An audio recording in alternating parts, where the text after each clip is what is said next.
कृतज्ञता। हाँ जी, संतोष। आपने 102 पेज के ऊपर कृतज्ञता।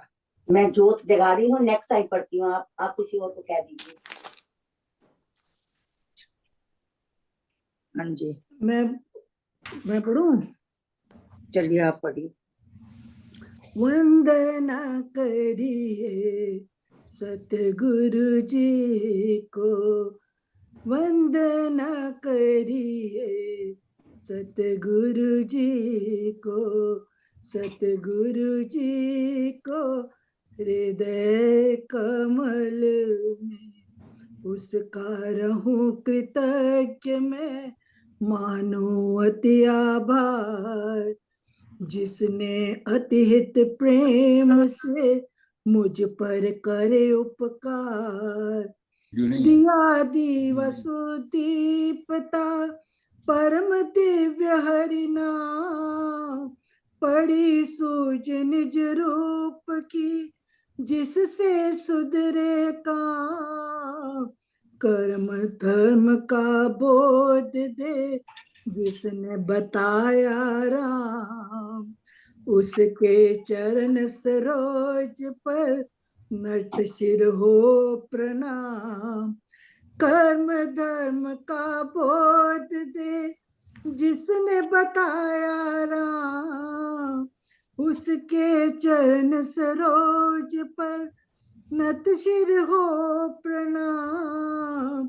धन्यवाद उस सुजन का करूं आदर सम्मान, जिसने आत्म बोध का दिया मुझे शुभ ज्ञान, उसके गुण उपकार का पास को नहीं पार।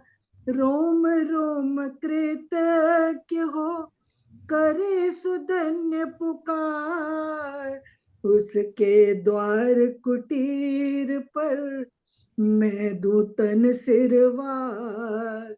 नमस्कार बहुमान से करूं मैं बारंबार, उसके द्वार कुटीर पर दे मैं दूतन सिरवार। नमस्कार बहुमान से करूं मैं बारंबार, बेते जन की पोत शुभ दिया नाम का जाप, शब्द शरण को दान कर नष्ट किए सब पाप, उसने जड़ी सुनाम दे हरे जन्म के रोग, संशय भ्रांति दूर कर हरे मरण के शोक। चिंता मनि हरि नाम दे चिंता के चकचूर, दिया चित्त को चांदना चंचलता कर दूर। वारे जाऊं संत के जो देवे शुभ नाम, बाह पकड़ सुस्थिर करे राम बतावे धाम। सतसंगति के लाभ से ऐसा बने बना, रंग बहुत गूढ़ा चढ़े बड़े चौगना चा।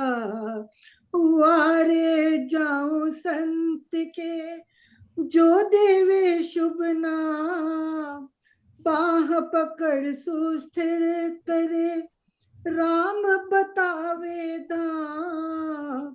सतसंगति के लाभ से ऐसा बने बना, रंग बहुत गूढ़ा चढ़े बड़े चौगना चा। वंदना करिए सतगुरु जी को, सतगुरु जी को हृदय कमल। जय श्री राम। हाँ जी, अब हम पढ़ेंगे 22 पेज के ऊपर कार्य। स्वामी जी ने लिखा है, कि कोई भी कार्य शुरू करने से पहले परमात्मा से आशीर्वाद लें, गुरुओं का आशीर्वाद लें, उसके बाद शुरू करें। तो उसकी भावना को लेते हुए कि हम राम काज में सम्मिलित हो रहे हैं, तो उषा मकोल आप पढ़ें प्लीज कार्य 22 पेज के ऊपर। हाँ जी, जय श्री राम। जय श्री राम जी। कार्य में परमात्मन हो तू आप सहाय, अपने आशीष दीजिए, मंगल हाथ बढ़ाए, रहूं सच्चा निज काम में, पक्का प्रण में आप, मेल जोल विधि युक्ति से, बटू मैं करूं न पाप, सारे कर्म कलाप को करूं सदा मन लाय, उद्यम प्रेम उद्योग से लूं कर्तव्य निभाय, परमारथ में रत रहूं, कर पर हित उपकार, अर्थी जनों को अर्थ दूं, करूं सुधार उद्धार, सेवा में कर सुजन की, मानू हर्ष अपार, भक्त संत के संग में होवे मुझको प्यार। जय श्री हाँ जी, राम राम जी, सबको धन्यवाद। अब हम लोग वही भाव लेके चलते हैं, हनुमान जी वाला, राम काज करिबे को आतुर और प्रभु चरित्र सुनिबे को रसिया। ये हमारे मन के अंदर उत्साह होना चाहिए, प्रभु का चरित्र सुनने के लिए, कानों में रस भरने के लिए। हम कहेंगे प्रभु ऐसी हमको शक्ति दो कि हम आपके ग्रंथों का पान करते हुए उनका रसास्वादन कर पाए, कानों के माध्यम से और अपनी वाणी के माध्यम से। राम काज करिबे को आतुर, हम अति उत्सुकता और भाव के साथ सभी सम्मिलित होते हैं, इसी भाव के साथ। हाँ जी, अब आप लोग सभी लोग अपना पेज खोल लें, 94। आज हम लोगों का चैप्टर है समाधि। हाँ जी, शुरू करते हैं। सबसे पहले देखेंगे जी समाधि का अर्थ क्या है, समाधि शब्द बना कैसे है। हम सभी जानते हैं कि समाधि जो है, हम लोग जब बैठते हैं ध्यान में, तो जब ध्यान हमारा अति ऊंचाइयों तक पहुंच जाता है, तब हमको लगता है कि इसी को समाधि कहते हैं। लेकिन समाधि जो है वो कई तरह की है। हमारे स्वामी जी ने उसमें भी लिखा है अमृतवाणी में, राम नाम है सरल समाधि। सबसे सरल क्या है समाधि, राम राम कहना और उसमें लीन हो जाना, ये हमारी समाधि है। उससे पहले हम देखते हैं कि समाधि शब्द बना है दो शब्दों से, सम और धी। सम का मतलब होता है समता, समानता, और धी का अर्थ होता है बुद्धि। जब हमारी बुद्धि जो है वो समान सम अवस्था में होती है, तब हमारी समाधि बनती है या लगती है। उसी को समाधि कहते हैं, जब हमारी बुद्धि जो है उसमें सब चीजें समा जाती है, मन भी, चित्त भी, और सारी इंद्रियां भी, कर्मेंद्रियां, ज्ञान इंद्रियां, सब शांत हो जाती हैं और वो समता में आके बुद्धि में समा जाती हैं। तब उस वक्त समाधि की अवस्था हमारी बनती है। देखिए गायत्री मंत्र में भी सबसे ज्यादा किस चीज को महत्व दिया गया है, बुद्धि ही मांगी गई है उसमें। हम लोग जब भी परमात्मा से प्रार्थना करते हैं तो हम शुद्ध बुद्धि की मांग करते हैं, क्योंकि ये बुद्धि ही हमको संसार में चलाती है। यदि हमारे पास बुद्धि ना हो तो हम कोई भी काम ढंग से कर नहीं सकते हैं। इसलिए हमारे जीवन में बुद्धि का जितना महत्व है उतना और किसी का नहीं है। और हमको एक बात ये भी पता है कि जब प्रकृति की रचना हुई थी उस वक्त सबसे पहले क्या आया था? हमने देखा था तीनों गुण आए थे। पहले तो हमारी प्रकृति पूरी शांत थी, समता में थी, तीनों गुण उसमें थे, सतोगुण, रजोगुण और तमोगुण, लेकिन तीनों एक बराबर अवस्था में थे, किसी में कोई भी ज्यादा या कम नहीं था, तीनों गुण एक ही समता में थे।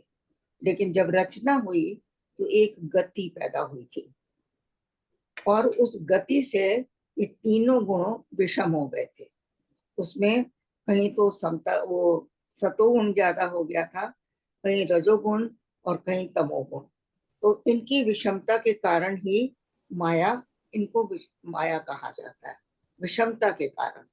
यही विषमता जो है जब होती है तब हम कभी समता में नहीं रहते।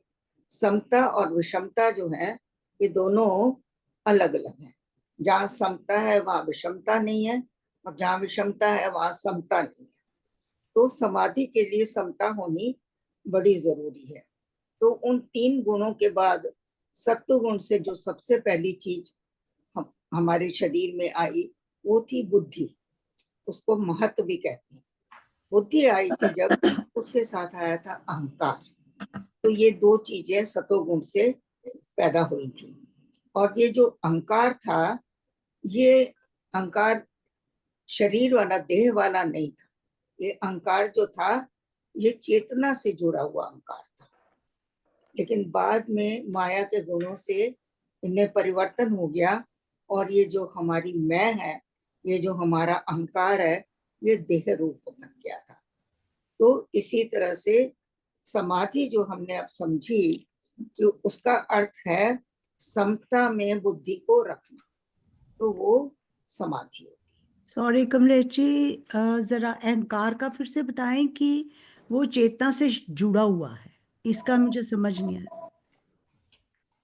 हाँ जी, चेतना से अहंकार जो है, शुरू में जब प्रकृति की रचना हुई तो अहंकार जो बुद्धि के साथ आया वो शुद्ध अहंकार था।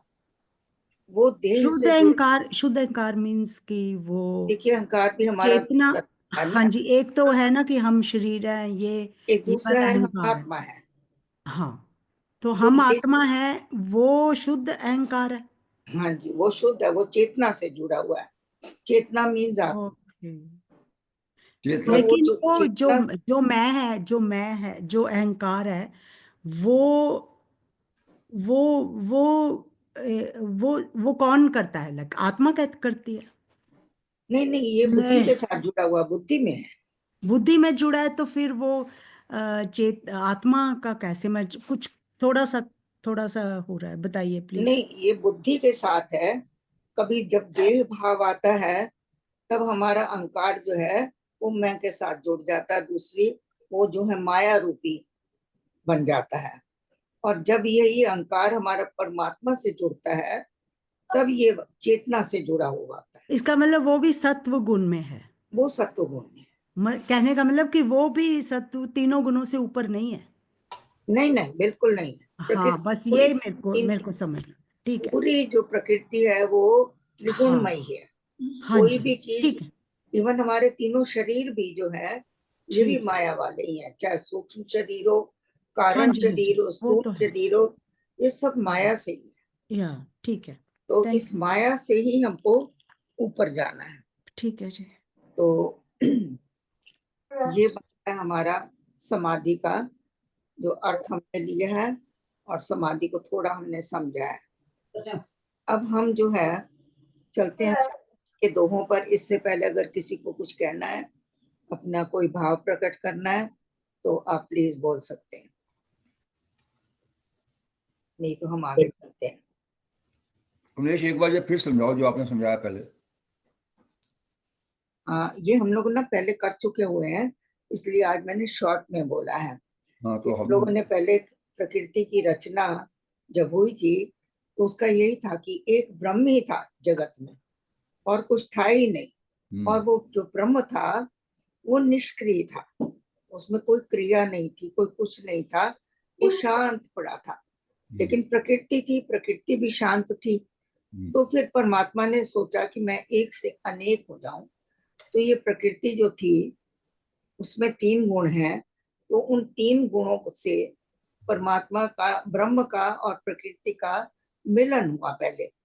उस मिलन से 3 गुण आए, क्योंकि प्रकृति शांत पड़ी थी और ब्रह्म भी शांत था, दोनों का आपस में मिलन हुआ और फिर प्रकृति में थोड़ी गति आ गई थी। गति आई तो उस गति से क्रिया आई, क्रिया से फिर कर्म बना, ये 3 चीजें आई फिर। और जितने भी वहां पर 3 गुण थे, तमोगुण, सतोगुण और रजोगुण, इनमें विषमता आ गई, क्योंकि पहले ये तीनों समता में थे, लेकिन जैसे विषमता आई वही जो है प्रकृति का मूल कारण बन गया उसके विस्तार का। अगर ये विषमता ना हो तो प्रकृति काम नहीं कर सकती। तो इन्हीं 3 गुणों की वजह से व्हाट इज विषमता? हाँ जी, व्हाट इज विषमता? विषमता का मतलब जहाँ समता नहीं है। ओह, तीनों गुण जब समता में थे, समता मतलब बराबर थे, कोई ऊंचा नहीं था, कोई नीचा नहीं था, कोई बड़ा नहीं था, कोई छोटा नहीं था, तीनों बराबर थे। लेकिन विषमता का मतलब तभी उसमें प्रकृति में गति आई। गति पहले बिल्कुल शांत थी प्रकृति, और जब उसमें गति आई तो गति से ही पूरा सारा जगत चलने लगा। अगर गति ना हो तो हमारे हाथ नहीं चल सकते, गति ना हो तो हमारे बोल नहीं सकते, कोई कर्म नहीं हो सकता। तो सबसे पहले गति आई, गति से ही फिर क्रिया हुई। जगत में क्रिया, पानी आया नदियों में तो बहने लगा, उसमें क्रिया हुई। फिर उस क्रिया से कर्म बने, क्योंकि कोई भी जब हम क्रिया करते हैं तो कर्म होता है। अब जैसे हमने खाना खाया तो वो एक क्रिया थी, लेकिन उसका जो फल हुआ वो क्या हुआ? कर्म बन गया हमारा। वही जो हमने क्रिया करी थी वो हमारा कर्म बन गया। इस तरह से गति से क्रिया आई, क्रिया से कर्म आया। मेरे ख्याल सबको समझ आ गया होगा। फिर उस विषमता की समझ आ गई। हाँ, फिर वो विषमता आ गई प्रकृति में, और विषमता के गुणों के कारण ही आज प्रकृति में जो कुछ भी हो रहा है वो विषमता के कारण हो रहा है। ठीक है। जिस दिन विषमता खत्म हो जाएगी, प्रकृति ब्रह्म में लीन हो जाएगी और जगत में कुछ भी रह नहीं जाएगा। ठीक है। और इसी विषमता को माया भी कहते हैं। तो पूरा जगत माया से बना हुआ है, घिरा हुआ है, जो भी मर्जी कह सकते हैं। बिना माया के यहाँ कुछ भी नहीं है, और ये तीनों गुण जो है ये माया का ही रूप है। ठीक है। किरण, अब आप पढ़ेंगे प्लीज 2 दोहे समाधि के। हाँ जी, राम राम जी। राम राम जी।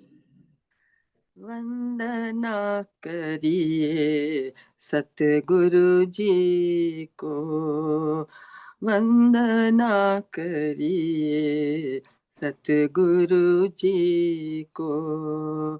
भक्त विवेकी संत जन पकड़ नाम की तार, सुरती शब्द के मेल से हो जाते भव पार।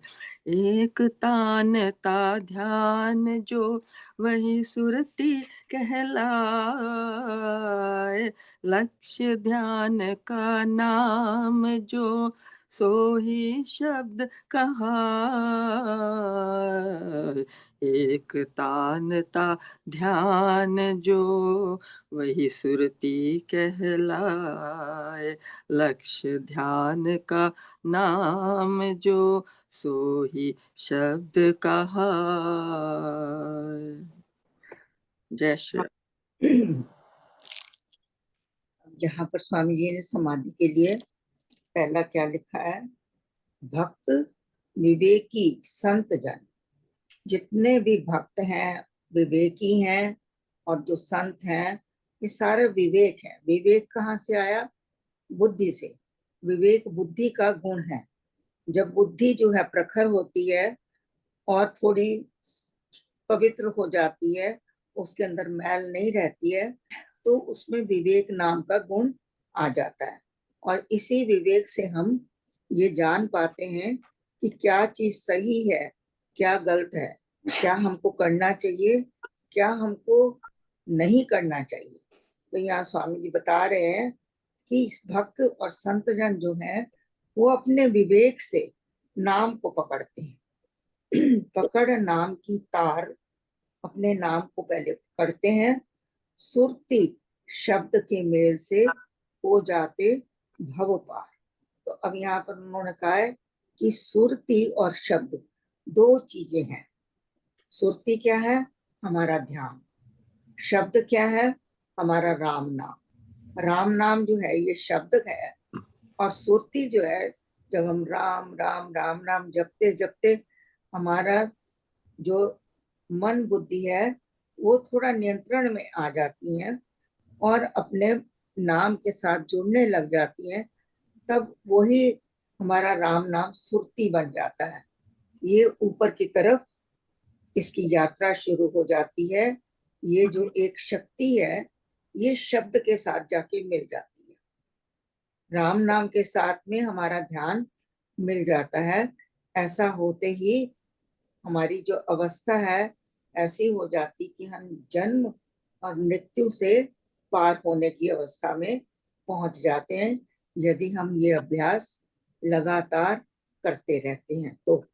ये महाराज जी ने एक जगह बताया ना कि वो जब राम राम राम राम जब सुरती उनकी पूरे उस शब्द जो राम राम का शब्द जो आया वो हाँ। और सुरती वो दोनों मिले तो वो भव से पार निकाल देते हाँ हैं। जी, या वही जो राम राम भक्ति नाम है, गाते होते हैं, जो अगर वही आपको राम नाम है जो महाराज जी को उस सुरती में मिला, वही राम नाम जो उन्होंने हमें दिया। हाँ जी, हमने से जो सुरती भजन शब्द गाते हैं, मन में जग जाए जोत तुम्हारी, राम हाँ अब ऐस करो कृपा, उसी ये में एक लाइन आती है, सुरती शब्द का मेल मिला दे, हाँ मेरा हृदय कमल खिला दे, खिला दे। करो भीतर उजियारा राम अब करो कृपा। तो ये हाँ शब्द भी आपको बताता है कि सुरती और शब्द का मेल होता है तो अंदर हाँ प्रकाश होता है। ये कहाँ पे है कृपा इस आप क्या भक्ति प्रकाश में है? नहीं नहीं, ये भजन है। अच्छा ये भजन है। क्या क्या हाँ, है पहली लाइन आपने बताया? पहली ये लाइन मन में जग जाए जोत जो तुम्हारी, तुम्हारी, अच्छा राम अब करो करो कृपा, कृपा। करो ठीक है। कृपा। हमने सुरती शब्द को या फिर कम एक्सप्लेन करो। किसको? सुर सुरती को। सुरती को। ध्यान, सुरती, ध्यान, सुरती मतलब ध्यान। हाँ जी, ध्यान को ही सुरती कहा गया है। हाँ ये जब ध्यान हमारा थोड़ा परिपक्व हो जाता है और हमारा ध्यान जो है वो ऊपर की तरफ जाने लग जाता है, देह का भान छूटने लगता है, मन बुद्धि इंद्रियां सब थोड़ी नियंत्रण में आ जाती हैं, तो उसको कहते हैं सुरती। ठीक है। मतलब तो जब तुम्हारा ध्यान राम नाम में लगने लग जाता है हाँ, तो तुम पहुंच जाते हो ऊपर। ये लीनता की अवस्था है। या जब लीन हो जाता है मन, तब उसको कहते हैं सुरती चढ़ गई। सुरती, या। वो सुरती क्या है? वो नीचे से जो हमारी शक्ति है मूलाधार की, ये ऊपर की तरफ यात्रा करनी शुरू कर देती है, ऊपर के चक्रों में जाती है। तो तब जाके जब इसका राम नाम अंदर जो हमारा ऊपर में वृत्ति में या शस्त्रार में है, वहां इसका मेल होता है, ये ध्यान का और शब्द का मेल होता है, तब वो अवस्था आती है। देखिए मंत्र का मतलब क्या है, मंत्र को पहले देखिए कि जो हमको मंत्र मिला हुआ है ये कोई साधारण चीज नहीं है। ये मंत्र जो है मन को नियंत्रित करने वाला यंत्र जो है उसको कहते हैं मंत्र। मन को नियंत्रित करने वाला जो यंत्र है हमारे पास, ये बहुत बड़ा यंत्र है, ये टूल है राम नाम जो है। इसी से हम भपार हो सकते हैं, इसी से हमारी सुरती लगेगी, इसी से ही हम अपने लक्ष्य तक पहुंच सकते हैं। हाँ जी, आगे की लाइन देखें, एक तांता ध्यान जो, वही अब देखिए स्वामी जी यहाँ सुरती शब्द का अर्थ यहाँ वही बता रहे हैं जो हमने ऊपर बताया, एक तांता ध्यान जो। जब हमारा ध्यान बिल्कुल एक ही तरफ लग जाता है, एक तरफ लगता है, दूसरी तरफ कोई हमारा ध्यान नहीं जाता, ना विचारों में जाता है, ना मन की तरफ जाता है, ना हमारी वृत्तियों में हमारे अंदर आती हैं, ये सब बिल्कुल लीन हो जाती है राम नाम में, तब उस ध्यान को सुरती कहते हैं। ऐसा ध्यान जो सब तरफ से हटके एक राम नाम में लग जाता है, उसको सुरती कहते हैं। एक तरफ केंद्रित हो जाए, यह बिल्कुल केंद्रित हो जाता है। लक्ष्य ध्यान का नाम जो सो ही शब्द का है। अब जो हमारा लक्ष्य है, लक्ष्य क्या है?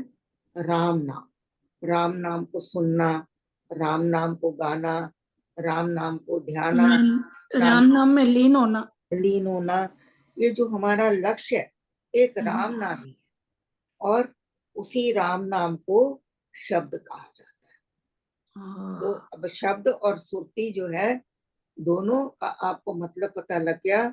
शब्द है हमारा राम नाम, सुरती है हमारे ध्यान। जब ये सब अपनी एक ही अवस्था में आ जाते हैं, शांत हो जाते हैं, तब उसको समाधि की अवस्था कहा जा सकता है। हाँ जी। मतलब जब तुम राम नाम में एकदम से लीन हो जाते हो तो फिर तुम उस अवस्था में पहुंच जाते हो। बिल्कुल, तो उसको पहली समाधि कहते हैं। स्वामी जी कह रहे हैं कि हमको तो देखिए स्वामी जी ने इतना ही आसान कह दिया है।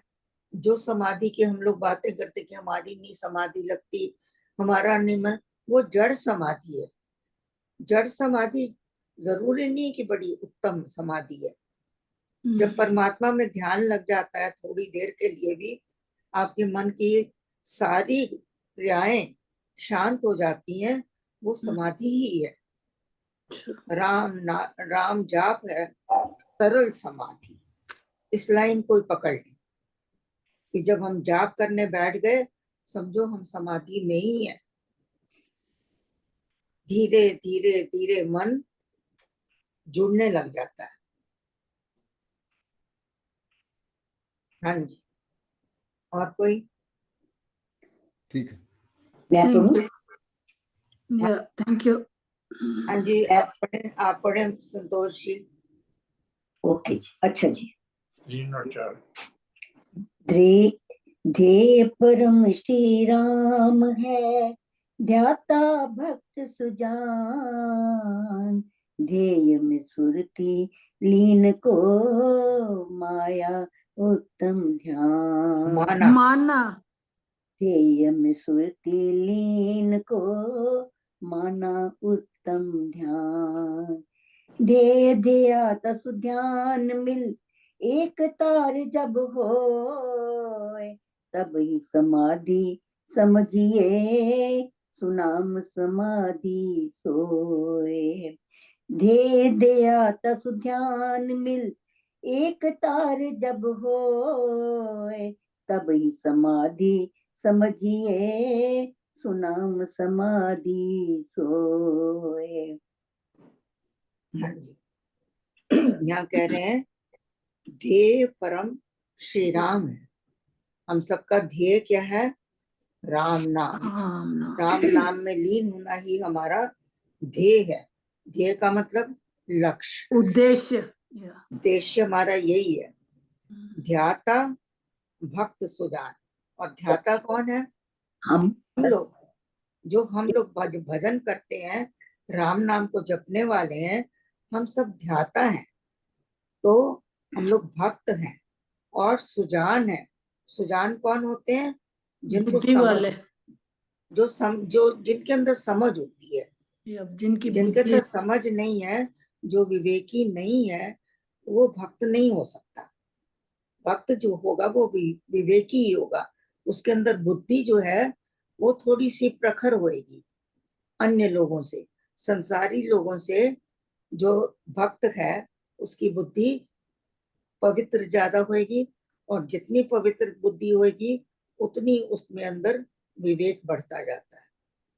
तो कह रहे हैं हमारा जो ध्येय है वो तो राम नाम है, और जो ध्याता है वो हम लोग हैं, सुजान है हम लोग। जानबूझ पता है हमें कि हम क्या कर रहे हैं, हम ध्यान लगा रहे हैं नाम में जुड़ने के लिए। तो ध्येय में सुरति लीन को माना उत्तम ध्यान। अब स्वामी जी ने बताया है वहां कि सिर्फ कमलेश जी ध्येय ही रह जाता है ना समाधि में। हाँ जी, हाँ, आगे पढ़ेंगे जी, इसको आ जाएगा अपने आप। अच्छा अच्छा। सीढ़ी दर एक एक सीढ़ी चढ़ रहे हैं। हाँ, नहीं तो मेरे वो दिमाग में आया, मैंने कहा उसी को ही। हाँ जी, ठीक है, बिल्कुल ठीक है। हाँ, ध्येय परम श्री राम है, ध्याता भक्त सुजान। हम सब ध्याता ही हैं और हमारा सबका लक्ष्य जो है वो राम नाम ही है।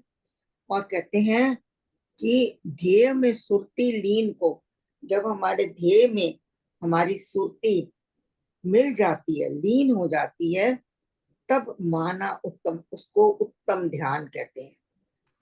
तो ध्यान हमारा अच्छा हो जाता है, क्योंकि शुरू में जब हम बैठते हैं तब उस वक्त हमारा ध्यान एकदम से स्थिर नहीं होता है, क्योंकि पहले नाम को जपते जपते जपते जपते धीरे धीरे सारी वृत्तियां जो है वो शांत होने लग जाती है। और जैसे जैसे वो शांत होती हैं, ऐसे ऐसे हमारा मन नाम में जुड़ने लगता है। तो फिर वो हमारा धीरे धीरे ध्यान जो है प्रगाढ़ हो जाता है, गाढ़ा हो जाता है, और फिर अपने लक्ष्य में पहुंचता है। तो उसको क्या कहते हैं?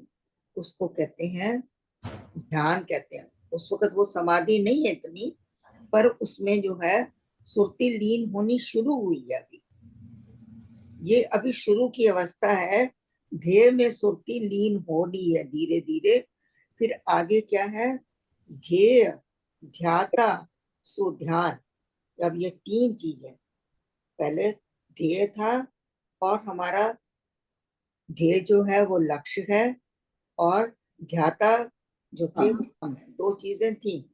फिर बीच में क्या आ गया? ध्यान आ गया। जब हम ध्यान लगाते हैं तो ध्येय अलग है, ध्याता अलग है, और ध्यान अलग है। तीन चीजें होती है। मेरे ख्याल आपको समझ आ रहा होगा कि ध्याता क्या है? हम है। ध्यान, ध्यान मतलब वही कोशिश करना, राइट? हाँ, ध्यान करना एक प्रोसेस। हाँ, वही कोशिश करना ध्यान करने की, हाँ, राइट? वो जो प्रोसेस हम ओके, कर रहे हैं वो होता है हमारा, तो ये तीन हो गए, ठीक है। तीन हो गए। ध्यान जो हमारा प्रोसेस है वो ध्यान है, और जो ध्येय है वो राम नाम है, और या ध्याता जो है वो वो हम हम है। देह रूप से जो बैठे हुए हैं। तो जीव। ये तीन चीजें जब मिल जाती हैं, ये हाँ, सुरति जो है हमारी ध्यान की तरफ, तब उसको समाधि कहते हैं। जब ये तीनों एक साथ मिल जाते हैं, एक तार हो जाते हैं, एक ही लाइन में आ जाते हैं, ना ध्येय रह जाता है, ना ध्याता रह जाता है, ना ध्यान रह जाता है, सिर्फ एक ही आपका लक्ष्य रह जाता है सामने कि ये राम नाम है, और उसी में आप लीन हो जाते हैं। तो उसको सुनाम समाधि कहते हैं, नाम के वो साथ। जो जो हम पहले पढ़ रहे थे कि वो चेतन अहंकार वो खत्म हो जाता है, हाँ जी, वो वो अहंकार भी खत्म हो जाता है, सब कुछ मतलब मैं ही खत्म हो जाती है। बिल्कुल सब चीजें उसमें चली जाती हैं। हाँ ठीक जी, है, ठीक है। तो सबसे पहले आगे आ रही है ये वृत्ति, लिखा हुआ है। हम वृत्तियों को पहले भी कर चुके हैं एक्सप्लेन, लेकिन यहाँ वृत्ति का फिर से काम आया है, तो इसको आगे और कहेंगे। लेकिन इससे पहले अगर किसी को कुछ कहना है तो आप बताएं। यहाँ हमने ये बता दिया है कि ध्याता, ध्येय और ध्यान तीनों मिलकर जब एक सार हो जाते हैं और खाली लक्ष्य सामने रह जाता है, तब उसको सुनाम समाधि कहा जाता कमलेश जी, मैं इसमें थोड़ा सा जोड़ दूं। है। जरूर जी। ये हमारी अमृतवाणी में लिखा हुआ है, पूर्ण पंडित पुरुष प्रधान, पावन परम पाठीमान, करते राम राम जप ध्यान। जब राम को ध्यान में रखते हैं, सुनते राम अनाहत तान। मतलब ये अनाहत, जैसे आपने बताया ना, ध्येय, ध्याता और ये ध्यान जो है, तीनों एक सम हो जाते हैं, तो वो क्या बदल जाता है? एक अनाहत तान में। फिर उसके बाद भी इन्होंने एम्फेसाइज किया है स्वामी जी ने, इसमें सुरति, सुर रमाते, राम राम स्वर साध समाते, ये एक सुर में बदल जाता है। ये तीनों जो हैं जब सुर में बदल जाते हैं, एक लीनता हो जाती है, वो अनाहत तान की में बदल जाता है, और उसमें जो है हमारा एक लीनता हो जाती है। जब हमारा देव देवगण देव विधाता, उसमें आपके जितने भी देव हैं, देवों की कृपा होती है, हमारे गुरुओं की कृपा होती है, उसमें राम राम भजते गण त्राता, वो हमारा राम जो है वो भजन में लग जाता है, भजनी में लग जाता है। दूसरा है कि जो मैंने जो पढ़ा है यहाँ उसके ऊपर देखा, थोड़ा सा सुना, समाधि तो वाकई में आपने जो अच्छा बताया कि ध्यान ही है, वो ध्यान में ध्यानस्थ हो जाता है बंदा।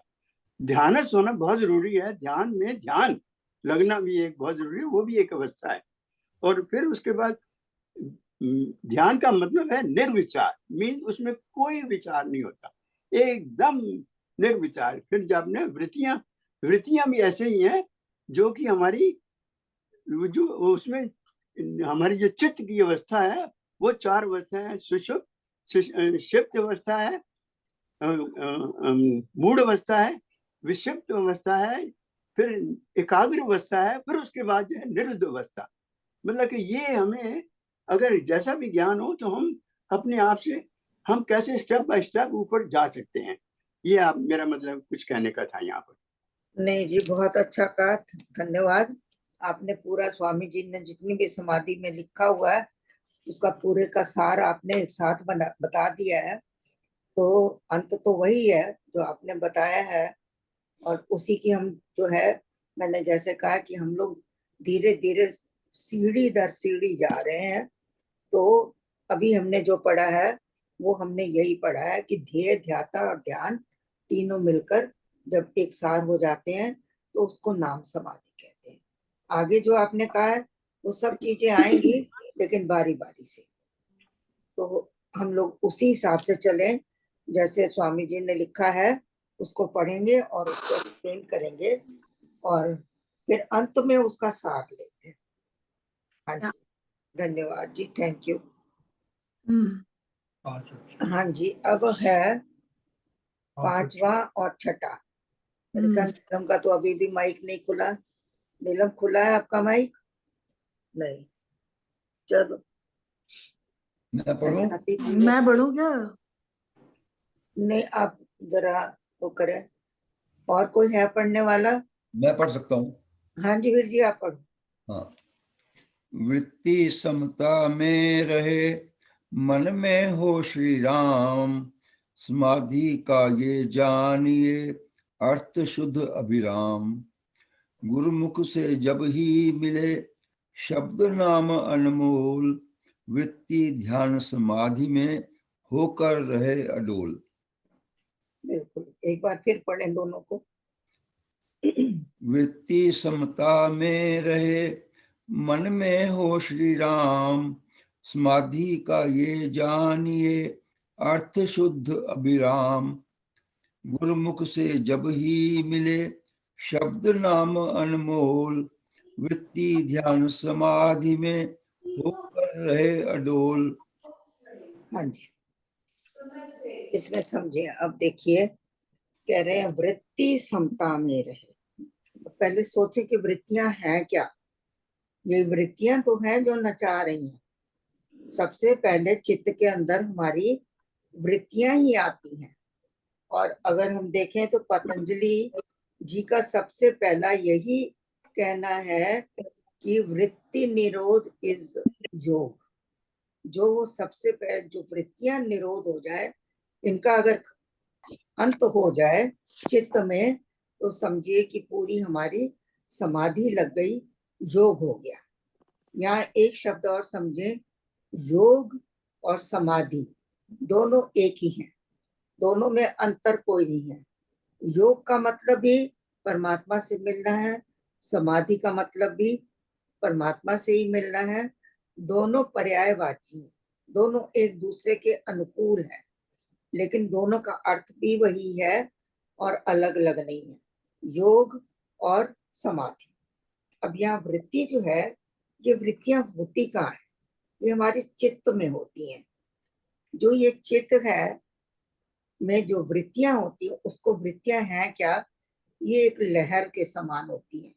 जैसे कि समुद्र में लहरें आती हैं और आके चली जाती हैं, शांत हो जाती हैं, फिर और लहरें आती हैं, फिर शांत हो जाती हैं। तो ये वृत्तियां जो है हमारे मन में उठने वाली ये लहरें हैं, आती हैं जाती हैं, आती हैं जाती हैं, कमलेश जी, लेकिन ये जो लहरें हैं ये मन से नहीं उठती। नहीं नहीं, ये चित्त में है, चित्त से मन में जाती है, मन से ये बुद्धि में जाती है। फिर इनका देखिए आगे मैं बताती हूँ कि वृत्तियां जो हैं ये हमारे पूर्व जन्मों के संस्कार भी हैं इसमें। जो चित्त है हमारा ये एक समुद्र है, जैसे समुद्र में सारे खजाने होते हैं, इसी तरह से हमारा जो चित्त है इसके अंदर सब चीजें, संस्कार भी हैं, हमारे पुराने जन्मों की आदतें भी हैं, हमारी जो है पुरानी कर्म भी हैं, और जितनी भी हमने पिछले जन्मों में जो जो इकट्ठा किया है वो सारा एक चित्त में होता है। और ये वृत्तियां भी चित्त में हैं, ये आती हैं और हमको हिला जाती है। अभी हमारे अंदर वृत्ति आई कि मैं कुछ खा लूं, अच्छा जी, खाने के लिए क्या हुआ, आज किस चीज का मन कर रहा है, गोलगप्पे खाने का। तो ये क्या, चित्त में वृत्ति उठी और वो तो चली गई, लेकिन मन को हिला गई, मन को बता गई कि हाँ ये मैंने तुझे कहा है। अब मन कहेगा जी मन कर रहा है गोलगप्पे खाने का। अब वो मन क्या कहेगा, बुद्धि से पूछेगा, बुद्धि अगर उसको कहेगी कि हाँ हाँ मैं भी तेरे साथ हूँ, तो हमारा क्रिया और कर्म सब शुरू हो जाएंगे, हम लोग तैयार होंगे, बाहर जाएंगे, खा पी के आएंगे। तो ये हमारा हो गया, हमको वृत्ति ने उकसाया और हम लोगों ने उसके अकॉर्डिंगली कर्म कर दिया। अब वही मन, ये कमलेश दीदी, आपको गोलगप्पे की जगह कुछ और नहीं पता लगा? नहीं गोलगप्पे, आप कह सकते हो कुछ और, क्योंकि मुझे पसंद है इसलिए। और हाँ तो मेरे को भी मिलते नहीं पसंद है, है ना, इसलिए फिर मन कर रहा खाने है को मिलते नहीं आजकल ना मुझे, इसलिए निकला है। गोलगप्पे, गोलगप्पे। हाँ जी, और हाँ आप जी, मालपुए खाइए जी। नहीं ये सीरियस टॉपिक है, इसको हम लोग जरा सीरियसली। तो ये वृत्तियां जो हैं पहले मन में गई, बुद्धि ने साथ दिया, तो ये बाहर विषय विकारों में जाकर फंस गई। और यही बुद्धि जब उनको कहती है नहीं ये बात गलत है, ठीक नहीं है, विवेक आ गया, तो यही बुद्धि उनको रोक लेती है। इसलिए शुद्ध बुद्धि हमेशा मांगी जाती है कि हमें परमात्मा ऐसी बुद्धि दे जो विवेक कर सके, अच्छे बुरे को पहचान सके। तो ये होता है वृत्तियों का काम। तो यहाँ कह रहे हैं कि वृत्ति समता में रहे। जब हमारी वृत्तियां जो हैं समता में हो जाती, शांत हो जाती हैं, कैसे होती हैं, मन में जब राम राम करते हैं तो ये हमारा मन जो है उनको नियंत्रित कर देता है। तो नियंत्रित करते ही वो वृत्तियां समता में आ जाती हैं। जैसे वो वृत्तियां समता में आई तो समझ लीजिए ये समाधि पहली है, अर्थ शुद्ध अभिराम, समाधि का ये जानिए अर्थ शुद्ध अभिराम।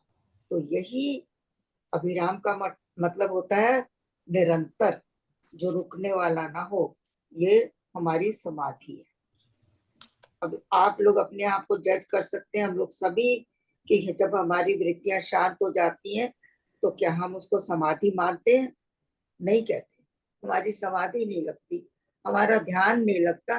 देख लीजिए स्वामी जी ने एक एक पग में हमको बताया कि हम समाधिस्थ हैं। हाथ में माला पकड़ी, नाम बोला, मन नियंत्रित हुआ, समाधि लग गई, यही सहज समाधि, सहज। यही समाधि जो महाराज जी बता रहे हैं, सहज। अब गुरुमुख से जब ही मिले शब्द नाम अनमोल, अब जब हमको गुरुओं से, अपने गुरुओं से शब्द मिला, शब्द क्या था, राम नाम, जो नाम है हमारा वो शब्द है। और जैसे ही राम नाम मिला, वृत्ति ध्यान समाधि में होकर रहे अडोल। जो वृत्तियां हैं हमारी, ध्यान लगते ही, समाधि में जाते ही ये अडोल हो जाती हैं, इनका कोई अस्तित्व नहीं रह जाता है। वृत्तियां हमारी शांत हो जाती हैं और ध्यान हमारा समाधिस्थ हो जाता है और सब कुछ शांत हो जाता है। इसका ये अर्थ होता है। हाँ जी, और कोई? हाँ जी, ये बिल्कुल बिल्कुल साइंटिफिकल है कि जब ध्यान वृत्ति पे जाएगा ही नहीं, ध्यान उधर चले जाएगा राम की तरफ, तो वृत्ति को शांत होना ही पड़ेगा, वृत्तियां ऑटोमेटिकली शांत हो ऑटोमेटिकली हो जाएंगी। इस ऑल साइंटिफिकल, हर चीज जो मन बुद्धि चित्त अहंकार है, कैसे line wise. Thank you Kamlesh, very good. मैं इसमें एक कहूंगा, जैसे आपने कहा, ये ध्यान जितना गहरा होता जाएगा उसमें उतनी तेजी से वृत्तियां भी अपने आप मिट जाती है, अपने आप कम होने लगती है। बिल्कुल। वृत्तियां कम हुई तो मन तो अपने आप शांत हो जाएगा। ये वृत्तियां ही तो आती हैं लहरों की तरह, जो आके नचा जाती हैं, वो तो आई और गई हो जाती हैं, लेकिन जो पीछे छोड़ जाती हैं मन के पास, वो फिर ज्यादा हो जाता है। मन उछलता रहता है कि ये करना है, ये करना है, वो फिर क्रिया करवा के ही रहता है मन। क्रिया किससे करवाता है? कर्म इंद्रियों से, ज्ञान इंद्रियों से। फिर जो कर्म हो गया, उसका जो हमको रिजल्ट मिला, जो दृश्य आए, वो आंखों में चमकते रहते हैं, वो फिर हमारी ज्ञान इंद्रियां भोगती हैं उनका। जो भी कुछ हम देखते हैं जगत में, जितना कुछ भी दिखाई देता है, वो सब दृश्य है, और वो दृश्य हमारे अंदर चलते रहते हैं, उठते बैठते सोते जगते, वो दृश्य हमारे अंदर आते हैं। गोलगप्पों का स्वाद, एक भी क्रिया अंदर हो जाए, ये स्वाद वाली इंद्री जो और है, बोले स्वाद वाली इंद्री, हाँ, तो वो बार बार चाहेगी फिर मिले फिर मिले फिर मिले। तो इसलिए ये पूरा का पूरा एक सिलसिला शुरू हो जाता है। ये हमने पहले भी एक बार पढ़ा था कि देखिए, कई जानवर ऐसे हैं जिनके अंदर एक ही वो वृत्ति ज्यादा होती है। जैसे हाथी है, उसके काम के अंदर वृत्ति होती है, और काम वृत्ति की वजह से वो अपना नुकसान कर देता है, अपनी जान गंवा बैठता है, क्योंकि जब उसको पकड़ते हैं हाथी को, तो इस तरह की कोई रचना करते हैं कि वो उसको फंसा देती है और मृत्यु तक पहुंचा देती है। इसी तरह से जो ये मृग है, इसकी कानों की शक्ति, ये संगीत सुनना बहुत पसंद करता है, तो जब बधिक होते हैं, इनको पकड़ने लगते हैं, तो वो इस तरह का कुछ करते हैं, संगीत चलाते हैं, जिससे कि वो मृग है वो फंस जाता है। इन सब के अंदर एक एक वृत्ति है, तो इनको मृत्यु तक पहुंचाती है। इसी तरह से भौरा है, उसके अंदर सुगंध की वृत्ति है। देखिए किस तरह से वो फूल के अंदर अपने आप को बंद करके और मृत्यु तक पहुंच जाता है। तो इस तरह से कई सारी है। मछली है, उसके अंदर स्वाद की वृत्ति है। तो एक एक वृत्ति के कारण अगर इंसान मर सकता है या जीवन गंवा सकता है, तो हमारे अंदर तो 5 इंद्रियां हैं, 5 ज्ञान इंद्रियां जो है, एक तो आंखों की, कानों की, जिह्वा की, और घ्राण है, और जो हमारी ये क्या कहते हैं, जनन इंद्रिय है। ये सारी हमको नचाती हैं। इनके कारण हम लोग हर घड़ी हर पल मृत्यु की तरफ जाते हैं। तो देखिए, एक के कारण अगर एक जीव वहां तक पहुंच सकता है, तो हमारे अंदर तो 5 को नियंत्रण करना है। जिह्वा को भी हमने नियंत्रित करना है, कानों को भी करना है, आंखों को भी करना है, घ्राण शक्ति है। तो ये सारे हमारी ज्ञान इंद्रियां हैं। कमलेश जी, ये 5वीं कौन सी इंद्रिय आपने कही? 5वीं Last जन वाली? इंद्रिय, जन इंद्रिय, हाँ जी। जहाँ से उत्पत्ति होती है। ओके, स्पर्श भी होता है, स्पर्श इंद्रिय भी है। ये ज्ञान इंद्रियों में ये 5 आती हैं। स्पर्श है, और आंख, कान, नाक, जीव और स्पष्ट त्वचा, 5 या और ठीक है। जो जन्नेन्द्रिय मैंने बताई थी वो जो है वो ज्ञान इंद्रिय नहीं है, वो कर्म इंद्रिय में आती है, वो भी 5 है। हाँ जी, आगे चले जी। हाँ जी, उषा जी आप पढ़िए 7वां और 8वां प्लीज। हाँ जी, एक समाधान। समाधान जब ध्यान में। हाँ जी। समाधान जब ध्यान में हो वृत्ति का आप, जानो शुद्ध समाधि वै हरती मानस पाप। एक तान तादय में माना गया सुध्यान, वृत्ति का लय लक्ष्य में समाधान ही जान, वृत्ति का लय लक्ष्य में समाधान ही जान। जय श्री जी, किसी को कुछ कहना है कि आगे चलें?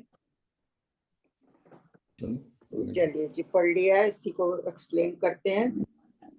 समाधान जब ध्यान में हो वृत्ति का आप, देखिए समाधान, अब सब चीजों का समाधान हो जाता है। राम नाम जो है समाधानी, हमारी अमृतवाणी में भी ये शब्द कहीं आया है, क्या है मेरे को ध्यान नहीं आ रही लाइन, तो राम शब्द में शुचि समाधान, ये लाइन आती है हमारी अमृतवाणी में भी। राम शब्द बोलते ही सब चीजों का समाधान होता है। राम शब्द में शुचि समाधान, शुचि का मतलब पवित्र, जितने भी हमारे मन के अंदर भाव पवित्र वो आते हैं, जिनका कोई हमको कई बार अर्थ भी नहीं पता होता, हमारी कई ऐसी होती हैं चीजें जिनका समाधान नहीं होता, राम शब्द का ध्यान करते ही सारी वृत्तियां अपने आप शांत हो जाती है, सबका समाधान हो जाता है। समाधान मतलब जहां पर अब कुछ भी जानने के लिए नहीं रह गया, सब चीजों का समाधान ध्यान में होता है, मतलब अपने आप सब कुछ हो गया, या अपने सारी आप वृत्तियां आपको अपने आप चली गई, चली गई, शांत हो गई, मीन्स ध्यान। समाधान जब ध्यान में हो वृत्ति का आप, तो वृत्ति को समझना जरूरी है, हमने अभी एक्सप्लेन किया। ये वृत्तियां एक लहरें हैं और ये जन्म जन्मांतरों से हमारे अंदर पड़ी हुई है, ये चित्त ये में होता विचारों के रूप में ही आती हैं या ना, देखिए, पहले विचार वृत्ति जो आती है, फिर वो मन में विचार के रूप में, विचार ही प्रकट हो जाते हैं, विचार तो लंबा होता है, लेकिन या वृत्ति बिल्कुल छोटी होगी, बिल्कुल छोटी, उसका पता ही नहीं चलता, पता एकदम नहीं से आ चलता। जाती है। या क्योंकि वृत्ति जो है ये लहर के समान है, आई और गई, या लेकिन जब मन में चली जाती है तो जो मन है उथल पुथल करके सारे अपने काम करता है और करवा लेता है इंद्रियों से। या अगर वृत्ति का अगर ध्यान निरोध हो में जाए, निरोध मतलब कि उसका अलर्टनेस हमें हो नो जाए, नो, वृत्ति के अलर्टनेस, वृत्ति का निरोध हो, विचार का अलर्टनेस, या विचार का अलर्टनेस हो जाए कि भी ये विचार शुरू होने लगा है, नहीं, तो राम वृत्ति राम। का निरोध होना है। देखिए, जब पतंजलि कहते हैं वृत्ति निरोध योग, योग जो है वृत्ति का निरोध होना है। अगर आप उसको थोड़ा दबा देंगे, इधर उधर कर देंगे तो फिर आएगी। इसका निरोध होना, अपने आप इतना इसके अंदर लीनता आ जाए कि वृत्तियां खत्म ही हो जाए, आए ही ना, उठे ही ना। वही राम जाप, राइट, इसका जितना मतलब ये हुआ मैक्सिमम कि जाप होएगा। गणेश, अगर इसका मतलब ये हुआ हमें गोलगप्पे खाने का मन है तो उसको मन से निकाल दें। हाँ, मन से उस वक्त नहीं करो, बिल्कुल भी मन की बात नहीं माननी, मन को कहो कि नहीं, शांत हो, या जाके खा लो, तो वो उसकी जगह 2 आएंगी, फिर कई आ जाएंगी वृत्तियां, एक नहीं। अभी आपने ये खाया कि कुछ मीठा खा लो, अब मीठा खा लिया, मुंह बहुत नमकीन कुछ न, वो खा लो, और चलो आइसक्रीम खा लेते हैं। तो ये एक वृत्ति के साथ कई जुड़ी होती हैं, ये आपको नचाती हैं, जैसे लहरें होती हैं, ऊपर उठती है नीचे जाती, ऊपर उठती, ये वृत्तियां आपको इसी तरह करेंगी। अगर इनको शांत जल होता है जैसे, जिसमें कोई लहर नहीं होती है, ये वो अवस्था हमारे चित्त की होनी चाहिए। ये जो आपने अभी कहा कमलेश जी, ये जो आप कह रहे थे पतंजलि का चित्त वृत्ति निरोधा, मतलब कि ये योग का, अष्टांग योग का अंतिम इसका फल है ये।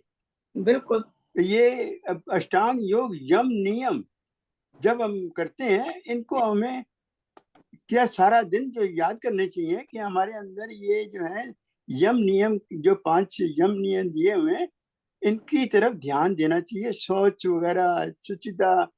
और ये तो मैं एक चीज और जो मैं यहाँ कहना चाहूंगा कि हमारे स्वामी जी ने सब कुछ दिया हुआ है, मगर इसके ऊपर थोड़ा सा ध्यान देने की जरूरत है।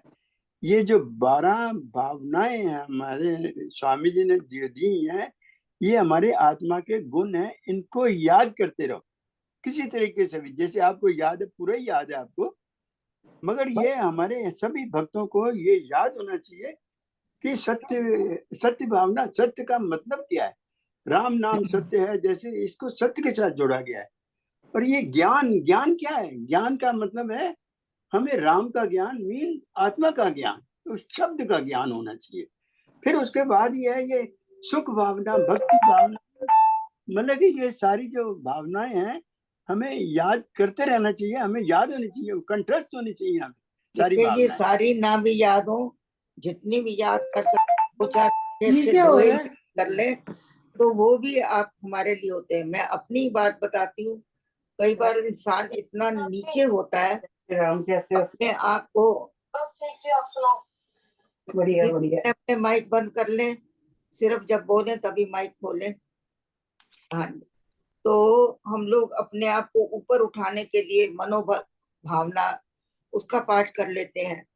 कभी मन के अंदर किसी के प्रति कुछ अच्छा भाव नहीं आता तो प्रेम भाव को पढ़ लेते हैं, कि ये मन के अंदर आते ही आपके सारे विकार दूर हो जाते हैं।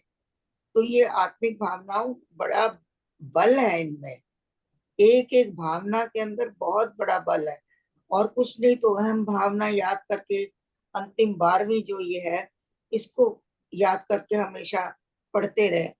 कई दोहे ऐसे हैं कि जो आपको अपने आप आपके अंदर चलने लग जाएंगे, और वो आपको शक्ति देते हैं, आपके ऊपर इतना प्रभाव डालते हैं कि आप जब बिल्कुल कुछ करने लायक नहीं होते हैं तो ये आपको खड़ा कर देते हैं। हाँ जी, तो ये हमने अभी समझा कि सारी वृत्तियों का समाधान राम नाम में हो जाता है। और इसको फिर हमको क्या समझना चाहिए, जब वृत्तियां शांत हो गई तो समझो कि ये शुद्ध समाधि ही है, और इससे हमारे जितने भी मानस पाप हैं वो सब दूर हो जाते हैं। हमारे ज्यादातर पाप जो हैं वो मानसिक होते हैं, हम शरीर से नहीं करें पाप, लेकिन हमारा मन पाप करता ही रहता है। किसी के प्रति बुरा सोच लेना, आपने हाथ से कोई क्रिया नहीं करी लेकिन मन में उसका विचार आया तो एकदम से आपका पाप हो गया। तो हम पाप जो है हर घड़ी हर पल करते हैं, और जब हम राम नाम से जुड़े रहते हैं तभी हम पवित्र रहते हैं। उतनी देर के लिए हम, हमारा मन जो है और जो भी शरीर कहना चाहिए सब पावन हो जाते हैं। जिस समय राम नाम छूटा वो पाप है, बिल्कुल उसके बाद पाप ही पाप है, जब तक हम राम नाम दोबारा नहीं उसको अपने में ले आते। बिल्कुल। आगे कह रहे हैं वृत्ति कालय लक्ष्य में, सॉरी एक तांता ध्येय, या एक तांता ध्येय में माना गया सुधा। जब हमारा मन पूरी तरह से ध्येय में लग जाता है, बार बार याद करा रही हूँ, हमारा ध्येय श्री राम नाम है, हमारा ध्येय अधिष्ठान है, जो मूर्ति उसमें बनी हुई है राम नाम की, हमारा ध्येय वही है। तो कहते हैं कि जब एक एक तांता ध्येय में, जब हमारा ध्यान पूरा का पूरा अपने ध्येय में लग जाता है, और उसको जो है ध्यान कहते हैं, माना गया सो ध्यान, इसी को हम ध्यान कहते हैं। जब हमारा मन जुड़ जाता है तो उस वक्त क्या होता है, वृत्तियां सारी हमारे लक्ष्य में लीन हो जाती है, लय हो जाती है, लीन हो जाती है। कुछ भी रह नहीं जाता सिवाय हमारा ध्येय हमारे सामने होता है। उस वक्त हमारा ध्याता भी खत्म हो जाता है। ध्याता कौन है? जो हमें बैठे हैं ध्यान करने के लिए, देह भाव खत्म हो जाता है और हम लक्ष्य में ही जुड़ जाते हैं। जैसे ही देह का भान खत्म होता है तो हम इंद्रियों से अलग, ज्ञान इंद्रियों से अलग, कर्म इंद्रियों से अलग, मन से अलग, वृत्तियों से अलग, बुद्धि से अलग, सब से हम अलग होकर सिर्फ परमात्मा से जुड़ जाते हैं। आगे एक तांता ध्येय में माना गया सुधान, वृत्ति का लय लक्ष्य में समाधान ही जाए। बस समझिए कि आपकी हर जो समस्या का समाधान है वो अपने आप हो जाता है।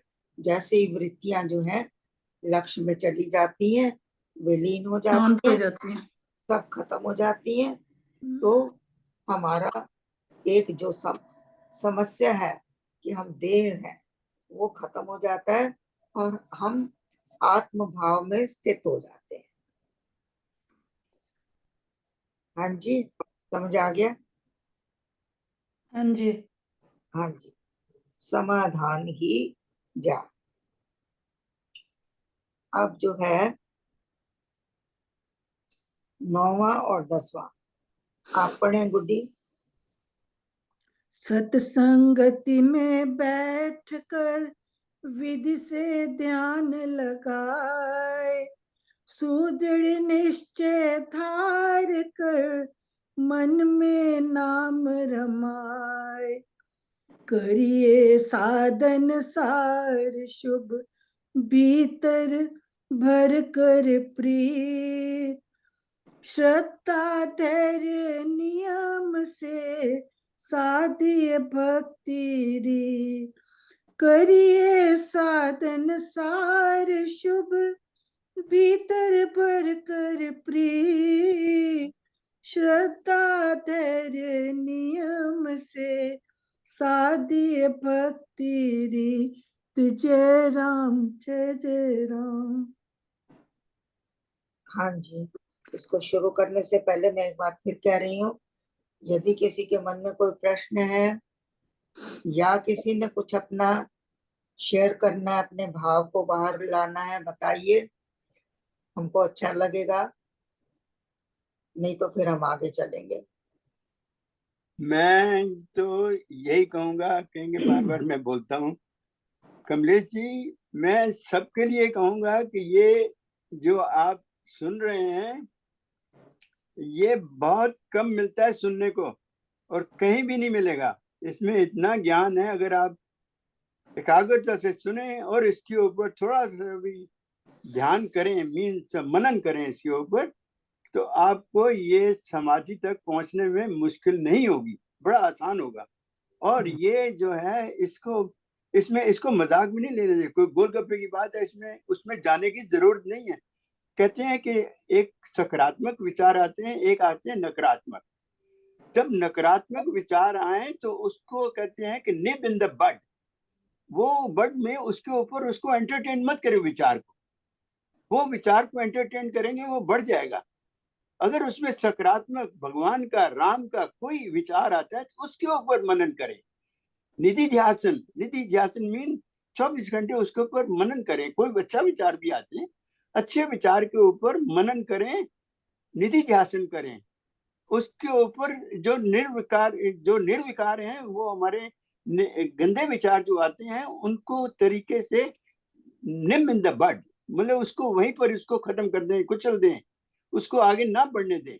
तो मेरा मतलब कहने का, निर्विचार के ऊपर अपना ध्यान रखें, विवेक अपना उसके ऊपर हम रखना चाहिए हमको।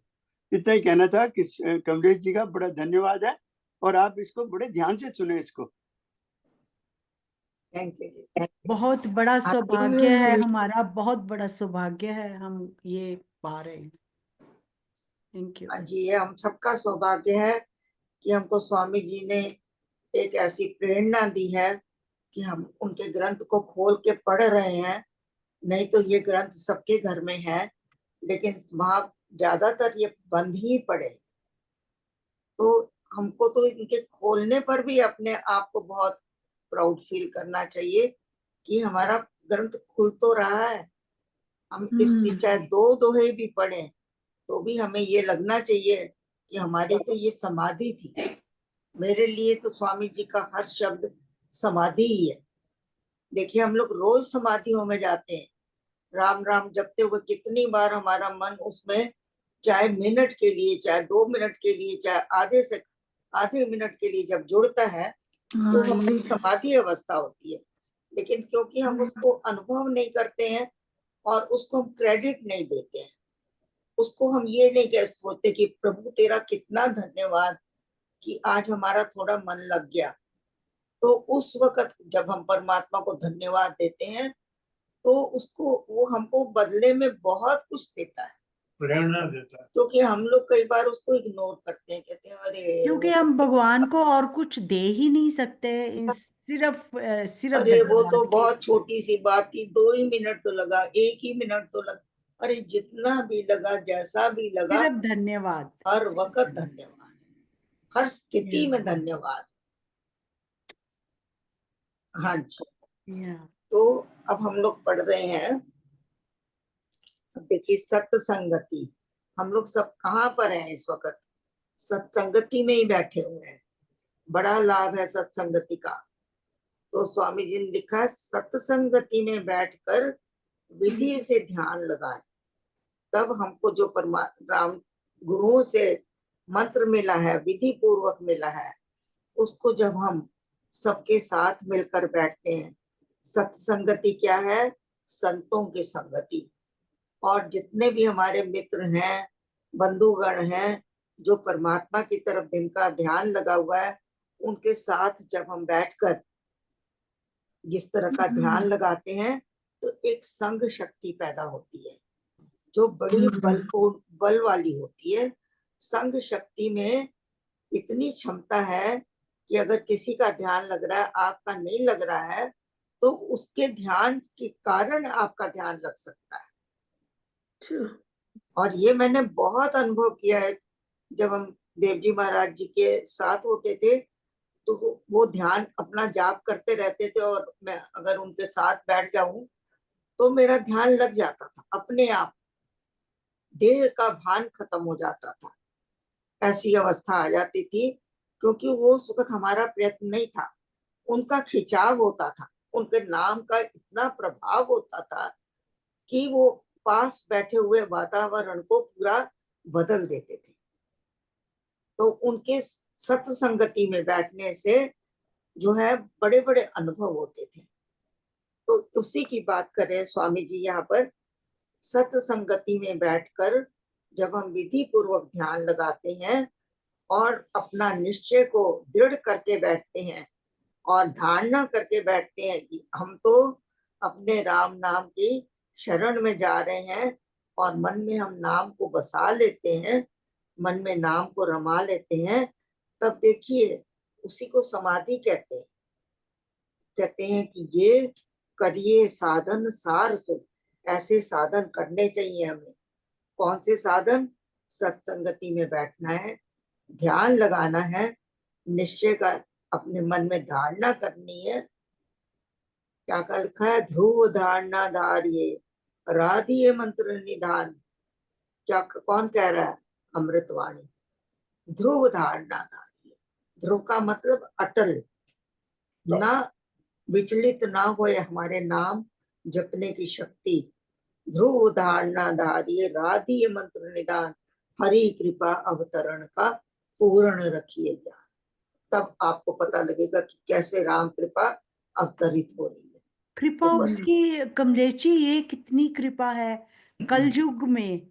हम या सत्संगति में बैठ के महाराज जी के ग्रंथों ग्रंथ का पढ़ रहे हैं। पाठ करके और समाधि की बातें कर रहे हैं, और समाधि की में वृत्ति, और ये इतनी कृपा, अगर हम कितने मूर्ख हैं अगर अगर इम्पोर्टेंस फिर भी सोचिए, नहीं हमारे समझे। जैसे और भी कई लोग हैं जो इस चीज में हटके कुछ न कुछ और कर रहे हैं, कई और दूसरे दूसरे कामों में पड़े हैं।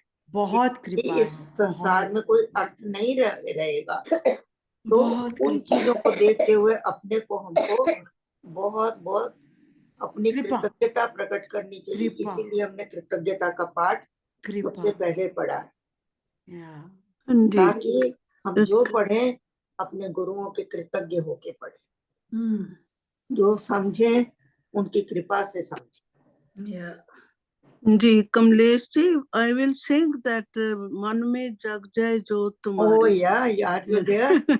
या Sing please. ढूंढ रही थी, मेरे को मिल गया। अच्छा, या थैंक यू। चलिए, मुझे भी थोड़ा आराम मिलेगा। हाँ जी, इसके बाद जब आप अभी या बाद में? हाँ जी, अभी बोले। Oh okay. राम ऐसी करो कृपा, मन में जग जाए जोत तुम्हारी। राम ऐसी करो कृपा, मन में जग जाए जोत तुम्हारी। राम ऐसी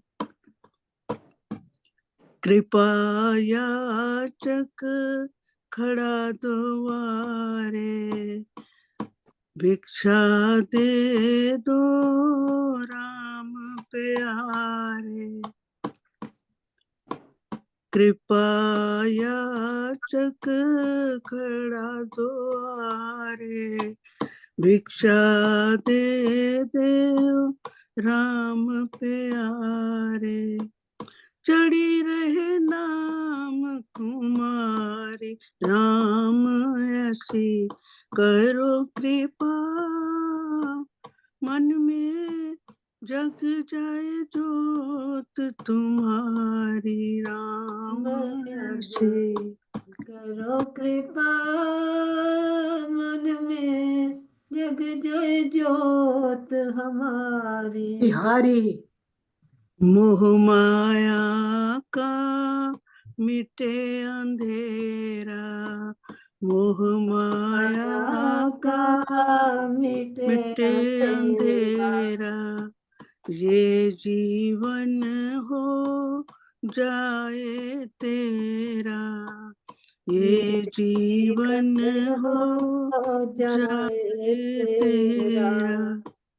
गूंजे तान तुम्हारी, राम ऐसी करो कृपा, मन में जग जाए जोत तुम्हारी। राम ऐसी करो कृपा, मन में जग जाए जोत तुम्हारी। मेरे ख्याल अब आगे चलते हैं।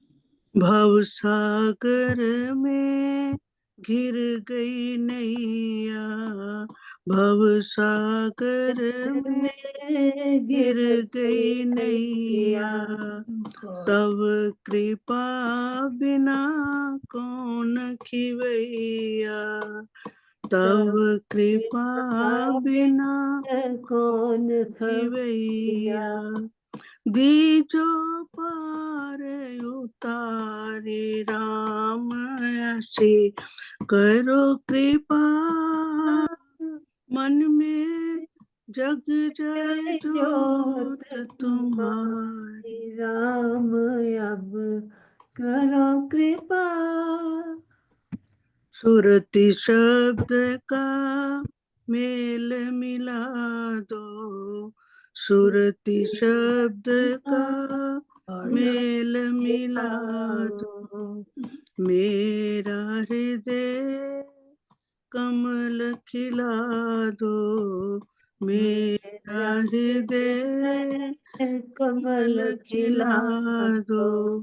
करो भीतर उजियारी राम ऐसी करो कृपा मन में जग जाए ज्योत तिहारी राम अब करो कृपा सदानुग्रह तेरी मांगू सदानुग्रह तेरी मांगू तब कृपा से भव को लांगू तब कृपा से भव को लांगू ऐसी तपो मन में जग जाए जोत तुम्हारी राम अब ऐसी करो कृपा मन में जग जाए जोत तिहारी राम अब तुझको न दीनो बिसारी राम ऐसी करो कृपा हाँ जी, बस मन एक में Can one person sing, please? जोत तुम्हारी जय श्री राम हाँ जी, जय श्री राम। वाह जी वाह। बहुत ही फेवरेट होता था, मैंने इसको बहुत गाया है, सदा गाती रही हूँ। Yeah, thank you. सुन के बाद अच्छा लगा, बहुत अच्छा Yeah, thanks. हाँ जी, कह रहे हैं हमको साधन करने, मुझे आराम मिल गया इसी बहाने, थोड़ा गले को करिए साधन सार शुभ भीतर भरकर जोत हमारी तुम्हारी प्लीज अभी हम थोड़ा इसको पढ़ लें, टाइम खत्म हो रहा है अब। करिए साधन सार शुभ भीतर भरकर प्रीत। अब देखिए एक चीज और आ गई है कि मन के अंदर भाव भी भरे, सार को जाने कि राम नाम का सार क्या है, क्या ये हमारे लिए है, उसके गुणों को याद करें, उसको देखें कि ये हमारे लिए कितना लाभकारी, कितना सुख देने वाला है, सुखदा है शुभा कृपा, ये राम नाम के गुण है। तो कह रहे हैं कि इन सार को, इसको याद करें और ध्यान रखें और साधन साधें।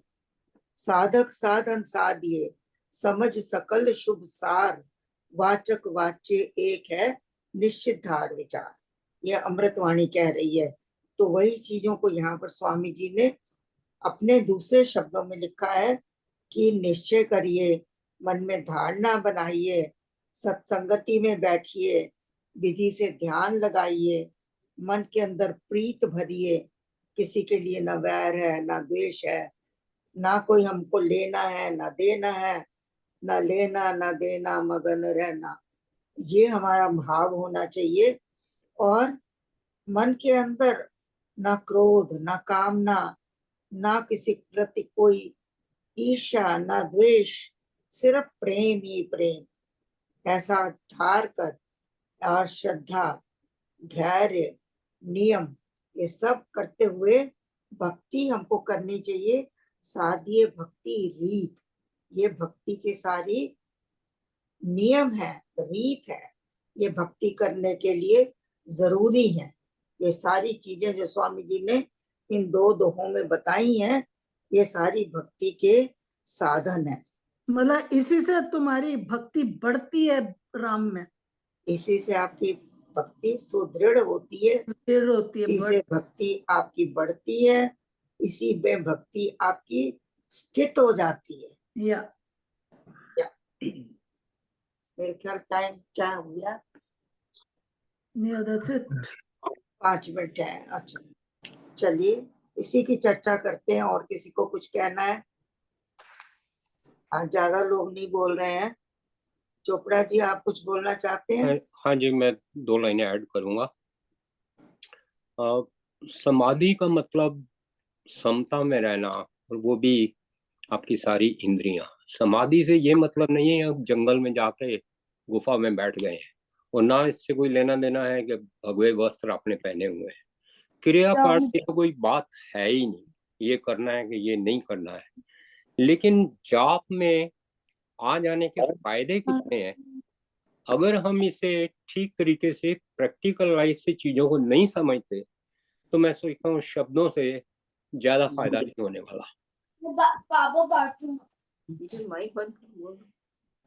तो बात हम ये कर रहे हैं कि 5 ऐसी जो वृत्तियां हैं, काम, क्रोध, लोभ, मोह, अहंकार, ये हमारे दुश्मन है और आती कहां से है? इंद्रियों के रास्ते से। लेकिन तभी अमृतवाणी में कहा दशम द्वार से हो तभी, एक आउटर एक inner. When you focus totally on the outside things, sooner or later you are likely to suffer. किसी ना किसी तरीके से सफरिंग करोगे, लेकिन अगर आप अंदर राम नाम में रमे हुए हो तो आपका समाधि अभी प्रैक्टिकली हर वक्त हो रही है। ध्यानी के पास अगर धन कमाता है तो गलत बात नहीं करता, लेकिन वो काम समाधि में है। ध्यानी के पास अगर पद होता है और काम ठीक से करता है तो कोई चीज गलत नहीं है। लेकिन हम विफर कहाँ जाते हैं, तकलीफ कहाँ हो जाती है हमें। मान लीजिए अगर सड़क पे आप खड़े और रोल्स रॉयस निकली, आपका मन विचलित होता है कि मुझे भी मिलनी चाहिए, मेरे पास क्यों नहीं है। अब आपका माइंड डिस्टर्ब हो गया। लेकिन कैमरा भी है, कैमरे ने फोटो भी ली, लेकिन वो डिस्टर्ब नहीं होता। अब आप लोगों प्लानिंग करने की मैं कैसे लूं, कब लूं, क्या हो। मान भी लो कि 2 साल 3 साल में आपके पास अच्छी गाड़ी आ भी जाए, अच्छा मकान आ भी जाए, तो संतुष्टि नहीं देगा, क्योंकि अब मन को आदत पड़ गई है डिस्टर्ब रहने के लिए। अब आप दूसरी चीज पकड़ लोगे। ये क्यों नहीं करते भाई? इतने ही केस एग्जाम्पल में, केस स्टडीज हैं जिसमें आप देखोगे कि डिजास्टरस रिजल्ट्स होते हैं when you do not concentrate with in yourself. जब आप दशम द्वार को डिसरिगार्ड कर देते हो, राम नाम की तरफ नहीं लगते और मेटेरियलिस्टिक चीजों में इतने खो जाते हो, इतने खो जाते हो कि एक मैं केस स्टडी छोटी सी कर दूं, 2 मिनट लूंगा। अभी बिल्कुल रिसेंट कोई खबर थी, रियल लाइफ की बात बता रहा हूँ इंडिया की, कि कोई मर्डर केस मिला, किसी की डेड बॉडी है, फिर दूसरे की, फिर तीसरे की, 3 बॉडीज मिलती हैं। 3 डेथ्स मामूली आदमी है, एक गूंगा बहरा है, एक दूसरा है, एक तीसरा है, और अपेरेंटली लगता है कि हार्ट अटैक हुआ है। लेकिन deeply when it is investigated पता लगता है कि इसमें जहर दिया गया। फर्दर आगे पता लगाते हैं तो पड़ोसी ने, कोई ऐसा था टीचर ने, उसकी प्रॉब्लम थी, किसी केस में इन्वॉल्व था, हनी ट्रैप में, और इतनी ज्यादा टेंशन थी that he wanted to kill himself। तो उसके लिए रिसर्च करी, पॉइजन मंगाई और इंश्योरेंस हैवीली ली ताकि मेरी बीवी बच्चों को आराम मिल सके। पर वो उसके पहले टेस्ट करना चाहता था कि क्योंकि नेचुरल डेथ हो तो क्लेम मिलता है, तो उसने गूंगे बहरे को क्यों ना मैं दे दूं। तो उस गूंगे बहरे को टेस्ट करने के लिए वो जहर दिया, उसने और 2 बंदों को दे दिया, तो 3 डेथ्स हो गई। अब अल्टीमेटली वो पकड़ा गया। अब ये सोचें कि वृत्तियां शुरू कहाँ से हुई थी। अगर वो ठीक तरीके से इनर मेडिटेशन में लगा रहता, ना ये सोचता, ना ये कर्म करता, ना ये भुगतान होता, कितना कुछ मैग्निफाइड हो गया और 3 इनोसेंट लाइफ चली गई। अगर उसकी सोच अंदर की तरफ हो तो बाहर की वृत्तियां उसके ऊपर असर नहीं करेंगी, ना के बराबर करेंगी, और कोई एडवर्स सिचुएशन आएगी भी। देखिए, इसीलिए तो बुद्धि मांगी है सबसे पहले, इसीलिए वृत्ति, बुद्धि मांगी गई है ताकि वो विवेक कर सके। तो खाली अपने आप को तो सेव करता कि ना करता, लेकिन कितनी जिंदगियां बच जाती जिन इनोसेंट। इसी तरह टोटल लाइफ में इसी तरीके की सिचुएशन रोज होती हैं। तो मेरे कहने का मतलब है, अगर हम इनसे सीख लें और इस थ्योरी में जो चीजें गुरु जी ने बताई हुई हैं, स्वामी जी ने बताई हुई हैं, उनका हाथ पकड़ लें तो वो अपने आप में एक समाधि है, वही एक जाप है। थैंक यू जी। वैसे समाधियों के कई प्रकार स्वामी जी ने बताया, इनको पढ़ेंगे। और दूसरी भी समाधियां हैं, निर्विकल्प समाधि, सविकल्प समाधि, समाधि, निर्भीक समाधि। फिर अगली बार थोड़ा इनका वर्णन करेंगे। आज समय खत्म होता है, तो मोनी जी आप सब शक्तिमती जी बोले और हम लोग खत्म करते हैं। आप उधर हैं मोनी जी? सर्वशक्तिमते परमात्मने श्री रामाय नमः। सर्वशक्तिमते परमात्मने श्री रामाय नमः। सर्वशक्तिमते परमात्मने श्री रामाय नमः। सर्वशक्तिमते परमात्मने श्री रामाय नमः। सर्वशक्तिमते परमात्मने श्री रामाय नमः। सर्वशक्तिमते परमात्मने श्री रामाय नमः। श्री राम।